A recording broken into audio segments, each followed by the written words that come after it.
안녕하십니까. 근래 들어 정년 연장에 관한 논의가 우리 사회의 이슈로 떠오르고 있는 가운데 노동계를 중심으로 정년 연장, 법제화 요구의 목소리가 커지고 있습니다. 한국노총과 민주노총 두 양대 노총과 국회 환경노동위원회 소속 더불어민주당 의원들이 공동 주최한 정년 연장 국회 토론회가 지난 5월 22일 국회의원회관에서 열렸습니다. 이 토론회에서는 현행 60세 정년제의 한계를 지적하며 정년을 단계적으로 65세까지 연장해야 한다는 주장이 쏟아졌습니다.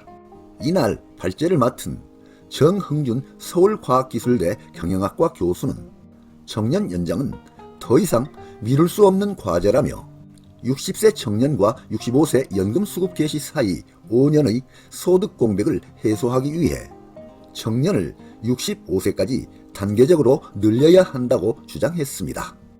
현재 국민연금 수급 개시 연령을 보면 출생연도 53에서 56년생은 수급 개시 연령이 만 61세부터 57에서 60년생은 만 62세부터 61에서 64년생은 만 63세부터 65에서 68년생은 만 64세부터 69년생 이후 출생자는 만 65세부터 수급이 개시됩니다. 또한 정흥준 교수는 인구구조 변화상 2035년부터 생산 가능 인구가 급감하고 50년 뒤에는 지금의 절반 수준으로 떨어질 것으로 예측되는 가운데 정년 연장을 하지 않으면 노동력 부족 문제가 심각해질 것이라고 덧붙였습니다. 토론회에서는 정년 연장의 가장 중요한 논의점으로 일괄적 정년 연장 여부만큼이나 임금 지속 상승 및 직무 유지 여부라는 주장도 나왔습니다. 김성희 LESG 평가연구원 원장은 정년 연장이 상위 10 내지 20% 고용자에게만 혜택이 돌아가선 안 된다며 정년 연장 논의는 임금의 지속 상승 여부나 직무의 유지 여부도 문제인데 경사노위의 직무 유지형 계속 고용하는 임금 조정 방안 등의 구체성이 떨어진다고 지적했습니다. 다음은 경제사회노동위원회의 계속고용 의무화 제도안입니다. 경제사회노동위원회 산하 인구구조변화 대응 계속고용위원회 이영민 위원장은 지난 5월 8일 계속고용 의무화 제도를 공익위원 제언 형식으로 발표했습니다. 현행 법정 정년인 60세는 그대로 유지하되 2028년부터 단계적으로 고용 의무를 늘려 65세까지 고용하도록 하는 내용입니다. 이렇게 법정 정년을 60세로 유지하면서 근로자가 계속 일하기를 원하면 기업이 65세까지 의무적으로 고용하도록 하는 일본 방식과 유사한 방안입니다. 경사노위는 기업에게 65세까지 고용 의무를 주는 방식으로 세 가지 유형을 제안했습니다. 첫째, 직무 유지형 계속 고용입니다.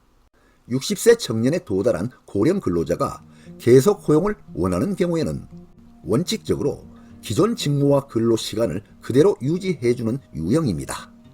두 번째, 자율선택형 계속 고용입니다. 직무 유지형 계속 고용이 어려우면 근로 시간을 단축하거나 직무를 바꾸어 고용하는 유형입니다. 세 번째, 대기업, 공공기관 계속 고용 특례입니다. 대기업, 공공기관 등 청년이 선호하는 일자리에 대해서는 관계사로 전직시켜 일하게 해도 계속 고용 의무를 이행한 것으로 보는 특례 유형입니다.